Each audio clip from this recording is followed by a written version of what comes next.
The Employment Roundtable podcast is produced by the GableGotwals law firm. The Employment Roundtable is provided for educational and informational purposes only and does not contain legal advice or create an attorney-client relationship. The information provided should not be taken as an indication of future legal results. Any information provided should not be acted upon without consulting legal counsel.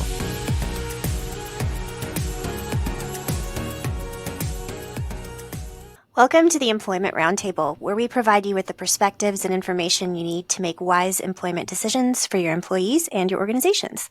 I'm your host, Talitha Ebrite, and today I'm talking with my partner, Chris Thrutchley, who is the chair of our employment practice group here at GableGotwals, about employment arbitration. So, Chris, can you please just get us started by explaining what arbitration is?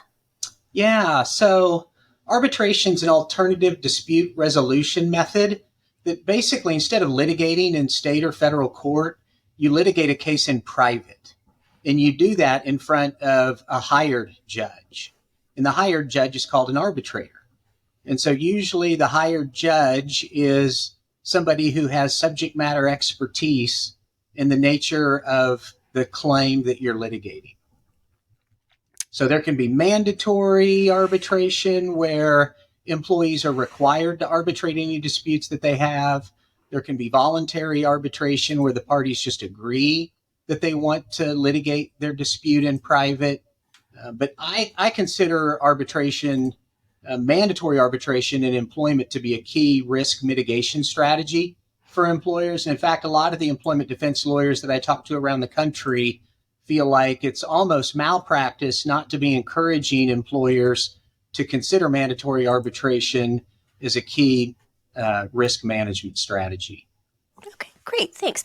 And so, and just to kind of dig into that a little bit more, from your perspective, and when we're looking at it from the employer's perspective, what are some of the benefits of implementing a mandatory arbitration program? Yeah, so I've been helping employers for 30 years now, and do a lot of work to try to help employers prevent problems, prevent disputes, and then defend them when things hit the fan. And so to me, in my experience over the years, the number one benefit of a mandatory arbitration program is your employment cases will never end up in front of a jury. That is huge. And the reason it's huge is because with the stroke of an employee's pen or digital signature on an arbitration agreement, the settlement value of any employment dispute is immediately slashed. It plummets because every plaintiff's lawyer wants to end up in front of a jury. They don't want to have their case dismissed early, either on a motion to dismiss or what we call a motion for summary judgment, ways that we get out of the case early so we don't end up in front of a jury. And so when a plaintiff's lawyer is sizing up a new case, they're determining the value of that case based on the likelihood they're going to end up in front of a jury. And so when you have a mandatory arbitration program, they are not going to end up in front of a jury. The settlement value of the case goes down. And more often than not, that immediately incentivizes the plaintiff's lawyer to want to try to get out of the case as early as possible. I think another huge benefit are class action waivers. So the Supreme Court has ruled that class action waivers, collective action waivers, and arbitration agreements are enforceable. What that basically means is that you can require that employees arbitrate their disputes on an individual basis and not as a representative or a member of a class or a collective action. And so, for instance, in my experience, my clients that have good class collective action waivers, if an employee tries to bring a class or collective action, then the cost to defend those disputes in arbitration are substantially less expensive, and the risk is substantially less than a class or collective action. A lot of plaintiffs' lawyers are out there looking for those opportunities to bring a class or collective action because the more people they have involved, the more they multiply the risk, the more they multiply the cost of defense, the more they multiply the settlement value of a case. So my clients that have the arbitration agreements with class and collective action waivers are resolving their disputes far less expensively than my clients that don't have those. Another big feature of arbitration is confidentiality. Confidentiality is huge. One, it has PR benefits to the extent you don't want your brand out there in the public being tarnished by some types of employment cases can have a really adverse impact on your brand. You don't want that. Arbitration can keep the dispute confidential. And arbitrators, I'm an employment arbitrator. I'm on the American Arbitration Association's National Panel of Employment Arbitrators, and we have a duty to keep arbitration cases confidential. And so the confidentiality component can be a really significant feature for employers, because when we get in disputes and we want to enter into settlements, what's the number one item of consideration that employers get out of a settlement more often than not? It's confidentiality. Mm-hmm. Mm-hmm. And so confidentiality is a big factor. Other factors, it's faster. Statistically, arbitration's a lot faster than litigation. It's cheaper. Arbitration's a lot cheaper. Not that it's cheap, but sure. It's a lot cheaper than litigating in state or federal court. Very important caveat. Thanks for throwing that in there. Yeah. And they can be expensive, but not as, generally speaking, not as expensive as litigation for sure. Less burden on management. Having been on the management side too. Litigation hogs more management time than arbitration. They both take time, but because there's less involved in arbitration, typically as arbitrators, we're obligated to keep discovery much more streamlined and expeditious. That's because we're trying to manage cost for the parties, and we're trying to get the process resolved as quickly as possible. So that means less burden for management. Management likes that. They're not in business to support us lawyers. And then finality. With arbitration, once it's done, it's game over. In litigation, there can be appeals. Now, in arbitration, you can set up your arbitration agreement where it provides for appeals. The vast majority of them don't do that. And so there are a lot of great benefits to a mandatory arbitration program. Well, absolutely. And I appreciate you sharing those benefits with us. As we know, there are always two sides to every coin. So I'm sure that there are some aspects that are maybe not as favorable. Can you tell us a little bit about the potential downsides of a mandatory arbitration program? Yeah, you do need to think about when it makes sense to arbitrate, when it makes sense to have mandatory arbitration. There may be times when it really isn't best to have that. But one of the downsides that people consider with arbitration is the deference that is given to the arbitrator. So what that means is, in the world of arbitration and arbitration law, it's virtually impossible to overturn an arbitrator's rulings. Courts give so much deference to arbitrators that they don't want to get into reviewing what an arbitrator does and overturning an arbitrator's award. It's almost, you have to be committing fraud as an arbitrator, or you have to just completely ignore the governing legal authorities in order to get your award reversed. And so deference to arbitrators is a factor. So for instance, I recently had a case where the client has a mandatory arbitration agreement. They got sued with an employment case in Ohio. The nature of the claim is such that we felt like, looking at the legal authorities and the court we were in Ohio, the cost of hiring an arbitrator, we felt like it would be better just to go ahead and not enforce the arbitration agreement and take our chances in court. And so there are times when you look at the lay of the land of the issues you're dealing with, that you may decide it's better just to go ahead and litigate in court and not defer to an arbitrator that could potentially be a wild card.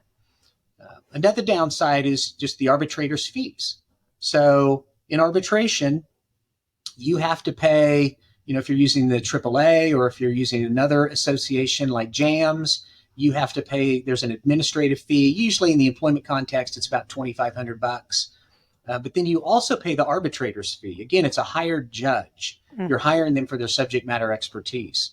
And so, they're going to be charging their hourly rate to resolve your dispute. The more you use them, the more expense you incur. So like when I get invited to serve as an employment arbitrator, one of the first things I have to do is provide the AAA a budget for what I think, given what is in dispute in a particular case, it's going to cost for me to resolve that. So I do believe that the benefits of arbitration outweigh the cost of hiring an arbitrator, but it is a factor that you have to take into consideration. Another risk that sometimes comes up in arbitration, and I see this occasionally, but not a lot, is the risk of mass arbitrations. So folks may have heard about that, like in the Uber case out in the West Coast, where they have mandatory arbitration agreements. There's risk that if a plaintiff's firm has the capacity to litigate hundreds of arbitration cases, then they'll, instead of bringing it as a class action, because they can't, then they'll file 10, 20, 50, 150 individual arbitration cases. And now you got to hire 10, 20, 50, 100 arbitrators. That really flips the scales when it comes to leveraging this cost of defense benefit of arbitration. Now, in all of the cases I've had, I've only seen 2 where that became a risk. So I think it's more likely than not, it's not going to happen, but it is something to take into consideration. So, and then sometimes you get into enforceability fights. That can potentially be a downside with arbitration. What I mean by enforceability fights is, years ago, plaintiffs' lawyers would challenge the enforceability of mandatory arbitration agreements. There's a cost to that fight before you even get into arbitration. I'm going to say the last 6 to 8 years, given the trend among courts in enforcing arbitration agreements, very, very rarely, in fact, maybe one time in the last 6 years have I got into an enforceability fight. Well, and so let's talk a little bit more about those enforceability fights. Can you provide some examples of the sorts of challenges that employers, that you've seen employers face in enforcing their rights to arbitration? Yeah, something that can be a problem when you try to enforce an arbitration agreement is you go to pull that arbitration agreement, because a lot of times what happens is the plaintiff files their case in court. They don't remember what they signed, 3 years ago when they onboarded with you. So they file in state court or they file in federal court. You tell your HR director, your HR professional that you're dealing with, hey, go pull their personnel file or their HR records, see if they've got an arbitration agreement in there. And lo and behold, they fell through the cracks. This isn't somebody who signed off on one. You don't technically have to have a signed arbitration agreement under the FAA to enforce it, but it can be a challenge to enforce them if you don't have other indicators that they actually received it. So that can be a problem. Make sure people actually sign off on it and you got those in the file. Another problem I see is sometimes employers will drop their arbitration agreement or their arbitration policy or program in an employee handbook. Don't do that. Every good employee handbook has language in it that disclaims that it's a contract, that confers upon the employer the right to make changes at any time. That raises a contract defense that it's illusory, that this agreement is not enforceable because it's illusory. The employer can do whatever they want, whenever they want.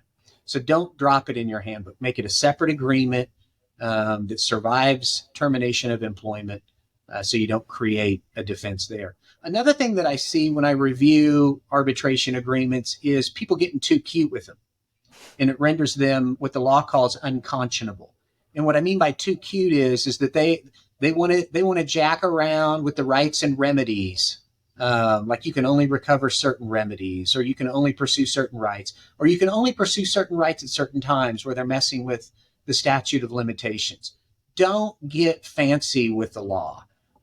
Instead, allow people to exercise all of their rights and responsibilities. It's just that you're shifting the forum from court to arbitration.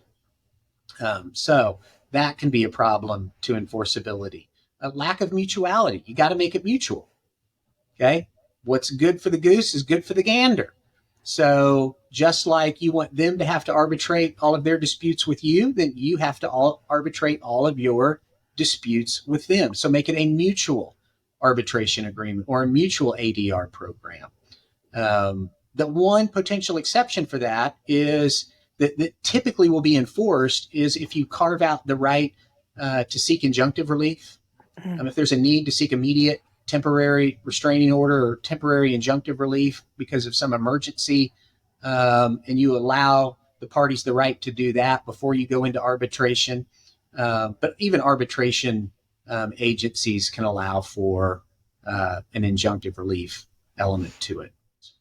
Just for some of our listeners who might not know that term, injunctive relief, could you just explain that? Yeah, that's just an injunction is an order you get from the court that enjoins or basically stops or prohibits somebody from doing something. So if you want to get an injunction stopping a former employee from misappropriating your trade secrets or violating a non-compete or non-solicitation agreement, then the arbitration agreement will allow you to go into court to get that injunction, put those handcuffs on them from continuing to do inappropriate activities before you then move the dispute into arbitration. Another recent development on the enforceability issue is not including language in your arbitration agreement that allows employees to go to state or federal agencies for relief before they exercise their right to try to litigate. So, for instance, the National Labor Relations Board that enforces the National Labor Relations Act has been really, really aggressive in trying to stop the enforceability of arbitration agreements that don't explicitly allow employees to file unfair labor practice charges with the National Labor Relations Board. So make sure your arbitration agreement allows employees to go to the EEOC or to go to the Department of Labor or go to the National Labor Relations Board. But then once they clear those administrative hurdles and they try to go to court, that's when you can enforce your arbitration agreement. Well, that makes a lot of sense. And that's a really great segue into the next piece, which is, from what I understand, there have been some pretty important developments recently regarding arbitration. What can you tell us about those? Yeah, so a handful of some of the more significant recent developments. The U.S. Supreme Court issued a decision in a case called New Prime. And what was significant about New Prime was in interpreting the Federal Arbitration Act, they decided that employment contracts of employment covered by the FAA includes independent contractor agreements. That's huge because now you can require all of your independent contractors to enter into mandatory arbitration agreements. The only exception would be those involved in some form of transportation industry. But that was a really big decision. So we've been encouraging clients who subcontract work out to contractors to consider including arbitration in those agreements as well. Another one that received a lot of attention was the Ending Forced Arbitration of Sexual Assault and Sexual Harassment Act of 2021, ENDA. So beginning early 2022, employees who have a complaint of sexual assault or sexual harassment cannot be forced into arbitration. They have a choice. They can choose whether or not they want to arbitrate their cases. Because I've had situations in like egregious cases of sexual harassment where, the alleged victim does not want the matter to become public at all, yet they want to be able to pursue their rights and relief. Other times they want it to become public. Now they have the choice. So employers can't force them to arbitrate those types of claims. That's great. And then, as I mentioned before, the National Labor Relations Board has been very aggressive in trying to deem unenforceable arbitration agreements that require confidentiality. Under the National Labor Relations Act, Section 7 of the National Labor Relations Act gives employees, non-supervisory employees, the right to exercise certain unionizing related activity without interference or restraint or coercion.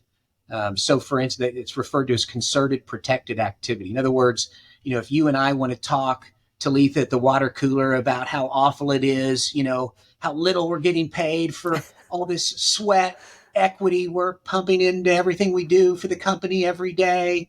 If we get in this dispute over that, then the National Labor Relations Board says that the employer can't keep that dispute confidential in arbitration because that violates your right under the National Labor Relations Act to engage in concerted protected activity. You need other employees to be able to know what's going on because that's part of what the National Labor Relations Act requires. What the National Labor Relations Board ignores, however, is that Section 7 not only grants employees the right to engage in concerted protected activity, to talk around the water cooler, to tell everybody about the disputes that we're in instead of keeping them confidential. It also grants employees the right not to do that. Employees are free not to engage in concerted protected activity.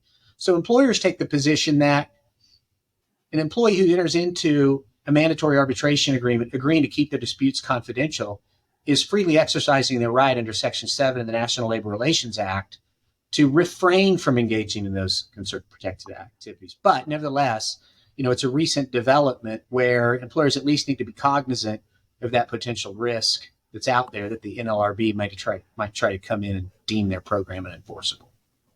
Oh, that's really helpful. Thank you. So now, in terms of talking, obviously we hope that disputes don't rise to the level of, going to arbitration or to litigation. So, would you agree that it's valuable for employers to couple their robust arbitration programs with equally robust internal dispute resolution processes? Yeah, for sure. Just as you said, you hope you never want any issue with an employee to get to the point where it could result in litigation or arbitration. And so processes that can allow management to address employee concerns early and effectively are certainly the best practice. And so in my practice, what I see are kind of two basic types of arbitration programs. One is just sort of a simple, mandatory mutual arbitration where any disputes that arise, they agree to immediately take it to arbitration. On the other side, I have a lot of clients who really like a multi-step ADR process that feeds into their internal complaint processes or open door policies or grievance processes, where basically like a first step is get with your immediate manager or supervisor to try to work it out. If that doesn't work, step 2, you can take it to a next level management or executive level review and try to resolve it at that point. If that doesn't work, then next step, as an example, might be mandatory confidential mediation. So mediation is just a process where you hire an independent third party who tries to help you broker an agreed resolution. They can't force you to do anything. They're not acting as a judge. They're just trying to facilitate a settlement. And so I've got a lot of clients that really love that multi-step process where they're able to sit down at various steps in the process and work things out and even resolve issues at mediation without even having to incur the expense of arbitration. Yeah, that sounds like a really helpful alternative or tool to use in addition to having that program. Well, thank you so much for your time today, Chris, and thank you for providing all this helpful information. It was really useful to me to understand, and I hope it's useful to our listeners to understand a broad overview of arbitration, some of the really strong benefits, and then also some of the potential downsides, as well as some recent changes that we've seen to these laws. So thank you again. And thanks to you for listening to the Employment Roundtable. Please join us next time as we dig into the first of a 3-part series about employers' obligations to LGBTQ plus employees after a landmark 2020 Supreme Court decision. Thank you.